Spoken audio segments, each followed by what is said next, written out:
Humiliated and underestimated, but never defeated. My journey of overcoming. The silence in the party room was almost deafening when I realized all eyes were on me. My chest felt tight, my stomach churned, and my hands trembled with a mixture of fear and anger. I never imagined that a simple attempt to get close to my brother could turn into a public humiliation. My parents, Andre and Jusara, smiled with the kind of cruel satisfaction only toxic families can muster, and Pedro, my brother, seemed to revel in every second of the embarrassment. I felt like disappearing, like shrinking to the floor, but something inside me screamed that I needed to react. My name is Nikolai. I'm 28 years old, and I've never exactly been the favorite daughter or the pride of the family. I worked hard for years trying to find my place, my independence, and I was always compared to Pedro, who in my eyes had it all. But that day, in the brightly lit room filled with fake laughter, I realized that his reality wasn't what everyone believed, and this realization would be my most powerful weapon. When I received the invitation to Pedro's wedding, I felt a mixture of hope and apprehension. It had been 6 years since we'd drifted apart after a nasty fight, full of hurt and words that should never have been said. I thought maybe this was the time to reconnect, to show that I'd grown, changed, become an independent woman. But as soon as I walked into the room and heard the whispered comments, I realized I was walking into a minefield. They mocked my career, my lifestyle, my choice to prioritize my happiness over the success they valued. Each laugh was like a blade cutting through my chest, and I had to focus on breathing, on not crying there, in that place where everyone expected me to cower. My entire body was tense, my muscles aching from holding back my emotion, and the sense of injustice was so palpable, it seemed to choke me. It was as if, for years, all the small humiliations and comparisons had accumulated in a single moment, ready to explode. As I watched the scene, flashes of painful memories surfaced. Birthdays where I received superficial praise for things that never mattered. Parties where Pedro was extolled as a paragon of perfection, disapproving looks when I dared to follow my own path. Each memory tightened my chest, but also ignited a flame of resistance. I knew that if I remained silent, it would only reinforce their power over me. But the fear of confronting my family, especially in front of so many people, was nearly paralyzing. My throat burned, my voice felt trapped, and every muscle in my body protested the action I knew I needed to take. It was in this whirlwind of pain and anger that I realized something essential. This wasn't about humiliating Pedro or my parents, but about finally freeing myself from the shadow they cast over my life. And in that moment, I made a silent but irrevocable decision. I would not leave there as the victim they expected. When I finally managed to speak, my voice was shaky but firm. The words began small, almost whispered, but gained strength as I remembered every injustice, every painful comparison, every veiled humiliation. I confronted my family right there, in the middle of the party, exposing the toxic behavior they had sustained for years. The shock on their faces gave me a strange sense of power and simultaneous relief. For the first time, I wasn't just reacting. I was speaking my truth. Every word was a release. Every sentence a step toward regaining my dignity and self-esteem.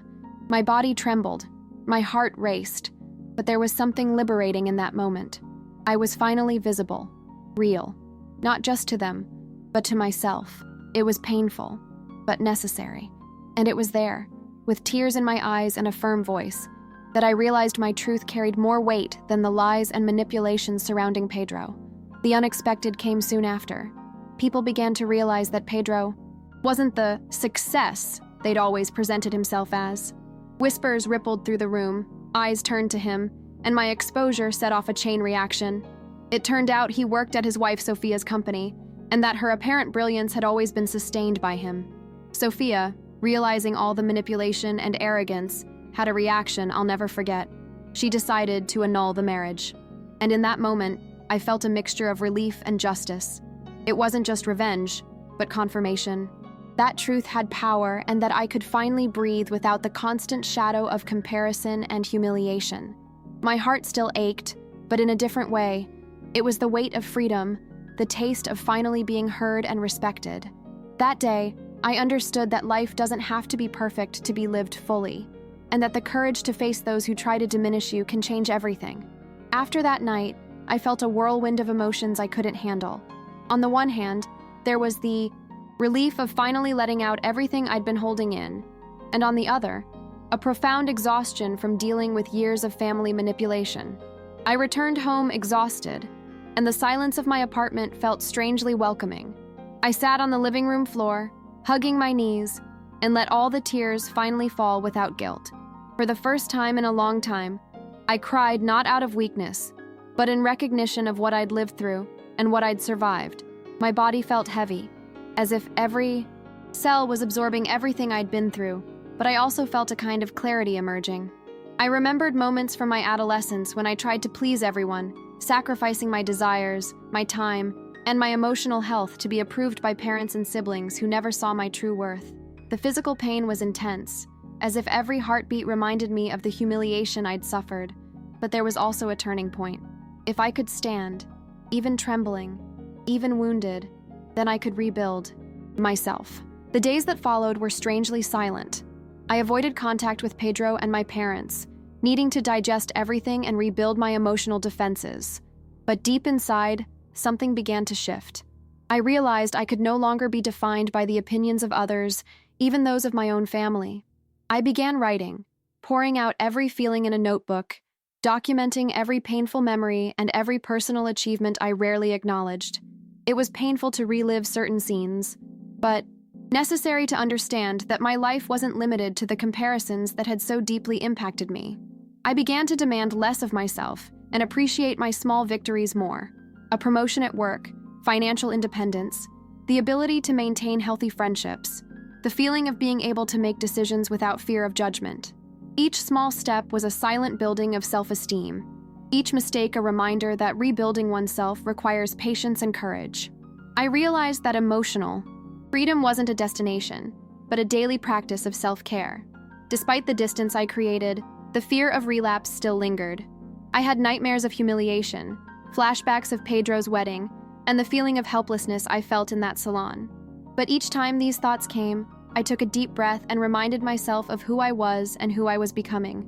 My body remembered the trauma, tension in my shoulders, tightness in my chest, a closing throat. I learned to listen to these sensations without letting them overwhelm me. I began walking around the city, breathing in the cool morning air, feeling my muscles relax and my heart slow down. I began practicing small self-care routines, like meditation, exercise, and writing letters to myself, reinforcing my achievements and my strength. Each simple gesture was an act of resistance against all those who tried to diminish me. I discovered that rebuilding myself didn't mean forgetting the past, but learning to use each wound as fuel to move forward. The anger I felt that day at the wedding was still present, but I stopped seeing it as destructive. I learned that anger can be a transformative force if used to protect boundaries and assert identity. Instead of feeling constant hatred, I began channeling that energy into personal and professional projects that made me feel alive. I created goals for my career and my personal life, things that had previously seemed unattainable under the weight of family comparisons. Each achievement was small, but carried profound meaning. It was proof that my worth didn't depend on their approval, nor on Pedro's illusory status. The memories of humiliation still came, but now they were catalysts, not anchors. I was learning to walk with confidence, even with the echo of the past still resonating within me. The hardest part was dealing with the feeling of emotional betrayal and the lack of support from those who expected it most. My parents and Pedro had clearly shown me that their love and admiration were conditional, and accepting this was painful. But at the same time, this recognition opened space for something I hadn't had before: emotional autonomy. I began to surround myself with people who truly cared about me, with sincere friendships and trusting relationships, and to distance myself from those who only sought to diminish me. Each step I took toward rebuilding myself was a silent act of courage, and little by little, I realized that my happiness didn't depend on external approval. I learned that pain doesn't have to define our path. We can feel, learn, and grow, even while carrying scars. And it was like this, with small gestures, patience, and self-acceptance, that I began to rebuild my life after that night that changed everything. As I rebuilt myself, I realized that emotional freedom also involved forgiving myself for believing my family's words and expectations for so many years. For years, I internalized criticism, blamed myself for not being enough, and tried to fix something that didn't need fixing. Myself. This recognition felt like a punch in the gut, but also liberating. I began to see myself more honestly, valuing my qualities, talents, and achievements. I remembered every day I chose to work hard, even without applause, every effort to grow personally and professionally, every night I refused to give in to the comparisons that corroded me inside. My body, previously tense and fatigued by emotional pressure, began to respond to this shift in perspective. I felt my back relax, my breathing deepen, my heart less heavy. I understood that rebuilding isn't just mental, but physical and emotional, a process that requires time, patience, and daily dedication. Each painful memory still came, but now I saw it as part of a map that led me to my own strength. I also decided to change my environment because I realized that some people and places were constant triggers of pain and insecurity. I distanced myself from family members who continued to try to control me, and I established clear and firm boundaries. This wasn't easy. I felt guilt, fear of judgment, and pressure to give in, but the feeling of autonomy was more powerful. Each difficult conversation I had to reaffirm my boundaries left me exhausted, but also strengthened. I began to invest in my passions and personal projects, creating routines that made me feel productive and alive. Life stopped being about pleasing others and became about recognizing, respecting, and honoring myself. I felt a kind of quiet joy, realizing that I was learning to put myself first, selflessly, but with awareness of my value and my needs. Each small step was a victory that no one could take away from me. The rebuilding process also brought frustrations. There were days when I questioned whether I was truly moving forward or just fooling myself. Anger and hurt still surfaced without warning, making my heart race and my hands tremble. In those moments, I learned to accept the pain without judgment, to sit with it and let it pass, without running away. I made lists of goals, small daily targets that reminded me that each positive action was a brick in the construction of a new life. I learned to celebrate small victories, paying my bills alone, going out to dinner without guilt, laughing without fear of judgment. Each small achievement showed me that my self-esteem didn't need validation from anyone, and that I could, in fact, create a safe space for myself, away from the control and humiliation that marked so much of my family history. One of the most defining moments of this process was realizing that the revenge I'd so long imagined didn't have to be explicit or cruel. The greatest victory would be living my life fully, without having to prove anything to Pedro or my parents. And that's what I did. I began to value my friendships, strengthen my career, and take care of my mental and physical health. I tried new things, met people who respected and encouraged me, and realized that my happiness didn't depend on my family's approval. The feeling of lightness was almost surreal, as if a huge weight had finally been lifted from my shoulders. I learned to laugh at life's small ironies, and to see that Pedro's success that everyone touted as having was insignificant compared to my emotional freedom. Life began to take on colors I hadn't even remembered existed, and I felt proud of every step I took to get there. In the midst of this transformation, I also realized I could use my experience to help others. I wrote rants, shared my story in groups and forums, receiving messages from people who felt less alone after hearing that it was possible to bounce back. I felt a deep connection with those who, like me, were struggling to break free from toxic families or manipulative relationships. The pain was still present, but now it had a purpose: to inspire, support, and show that there are ways to rebuild self-esteem and, life, even after years of humiliation and constant comparison. Each word I wrote was like a reaffirmation of my own journey, a reminder that I survived, learned, and grew. Each day, my breathing became calmer, my body less tense, and my heart lighter, proving that it is possible, albeit slowly, to find peace and self-confidence after so much pain. Over time, I learned that confronting my family wasn't just about them, but about myself. Every confrontation, every tear shed, every courageous word spoken at Pedro's wedding was a preparation for rebuilding my self-esteem and identity. I realized that carrying constant resentment consumed me more than any external humiliation, and that I needed to learn to let go, even if the pain remained a vivid memory. I began cultivating moments of silence and introspection, where I could hear my own voice, away from the criticism and comparisons that had marked my entire life. My breathing slowed, my heart lightened, and I began to allow myself small joys without guilt. I learned to value my choices, even when they seemed insignificant to the world, because they were reflections of my truth and my newfound freedom. During this period, I also faced a major challenge, accepting that Pedro and my parents would probably never change. The idea that my expectations might be dashed once again was painful, but it made me realize that my happiness couldn't depend on them. I began to chart my own path, investing in myself, my skills, my relationships, and my mental health. Each step was an exercise in courage, going out on my own, traveling, investing in courses, creating projects that previously seemed impossible. The feeling of independence and control over my life was overwhelming. My body, which had previously cowered in the face of criticism, now stood taller, my shoulders firmer, my gaze more determined, and a sense of quiet power began to emerge. This is how I realized that emotional freedom is built with small daily actions that reaffirm our worth. Rediscovering my own strength also brought about a transformation in the way I dealt with my feelings.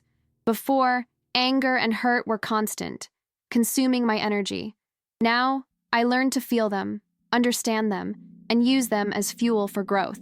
I began writing journals, blogging, and sharing experiences with people facing similar situations. I discovered that vulnerability isn't weakness, but a channel for connection and empathy. Each account I wrote strengthened my confidence and reminded me that I could survive any humiliation or manipulation. My body responded to this new state of mind, lighter, less tense, breathing deeply, and feeling each step as an achievement. The feeling of being able to walk on my own, without relying on approval, was liberating and healing. One memorable moment was realizing the impact my actions had on Pedro's wedding. Friends and acquaintances approached me, commenting on how courageous and necessary it had been. Some family members felt uncomfortable, but most seemed silently relieved, perhaps waiting for someone to express their feelings. This external recognition wasn't the most important thing, but it helped cement my confidence. More than the approval of others, I learned to value my own voice and my right to exist without fear or guilt. Every step I took, every word I spoke, reinforced my identity and my freedom, demonstrating that it was possible to transform pain into learning and humiliation into strength. Finally, I understood that the greatest triumph wasn't in proving anything to Pedro, Sophia, or my parents, but in rebuilding my life with authenticity and autonomy. I realized that the past, however painful, became just part of the narrative that led me to my own strength. I still dealt with painful memories, but they no longer defined me. I learned that the courage to face those who try to diminish us, combined with the persistence in taking care of ourselves, creates paths of overcoming that no one can take away. Every physical sensation, every memory, and every conscious choice became symbols of resistance and silent victory. I allowed myself to smile again, live fully, and value my own success, which didn't need to be compared to anyone else. And it was like that, with patience and self-confidence, that I realized that pain can teach and strengthen as long as it doesn't imprison us. In recent months, I've learned that true freedom doesn't come from proving anything to anyone, but from recognizing, respecting, and loving yourself. Looking back on that marriage that felt like a battlefield, I realized that every tear, every word spoken, and every emotion felt was essential to my reconstruction. My body, once tense with anxiety and anger, now responds with ease. My mind, once filled with comparisons and fears, is now clearer. And my heart, once filled with hurt, now beats with hope and confidence. I've learned to celebrate my achievements without expecting applause, to be proud of my journey without needing family recognition. Every choice, every small daily step, has become a reminder that the strength to overcome any humiliation or comparison comes from within. Today, I can reflect on everything with more serenity. I still feel the pang of pain when I remember the family rejection and the injustice I suffered, but it's no longer paralyzing. The pain has become a learning experience. I understood that toxic people can't define our worth and that happiness doesn't depend on anyone's approval. I feel grateful for having found my own voice, for having the courage to speak my truth, and for not remaining silent in the face of what has always hurt me. This achievement is silent, but powerful. Every deep breath, every genuine smile, every personal victory is a reminder that overcoming adversity doesn't require perfection, only courage and persistence. One of the biggest challenges was accepting that not everyone around us deserves our love or attention. Learning to set firm boundaries and walk away from people who belittle us is painful, but essential to rebuilding self-esteem. I needed to create a safe space for myself, and that meant saying no, putting my happiness first, and prioritizing those who truly support me. Each step in this direction brought a physical sense of relief. My shoulders relaxed, my chest opened, and the tension built up over the years began to melt away. My body and mind began to work together, recognizing that I could be strong without hurting anyone, and that emotional freedom is an ongoing process that requires daily dedication. By sharing my story with others, I realized I'm not alone. Many people go through similar situations, feeling invisible, humiliated, or inadequate. Knowing that my experience can inspire or comfort someone is one of the greatest gifts I've received from this journey. I've learned that vulnerability is a silent strength, and that sharing our pain can create deep and meaningful connections. My life isn't perfect. There are still challenges, painful memories, and moments of insecurity. But the difference now is that I have the tools to deal with them all. The courage to face the past, take care of myself, and value my daily journey has transformed my pain into power and my humiliation into learning. Today, I can honestly say that I've found my path. It's not linear or free of obstacles, but it is mine. Every step taken, every tear shed, and every silent victory has shown me that overcoming is possible, even when the pain still throbs. I've learned to respect myself, to trust myself, and to live without fear of being diminished. My story isn't about revenge, but about freedom, resilience, and authenticity. And above all, about the certainty that we can rebuild our lives and our worth, even when those who should support us try to tear us down. I've learned to breathe, live, and smile again, knowing that my success doesn't need to be compared to anyone else's but celebrated by myself.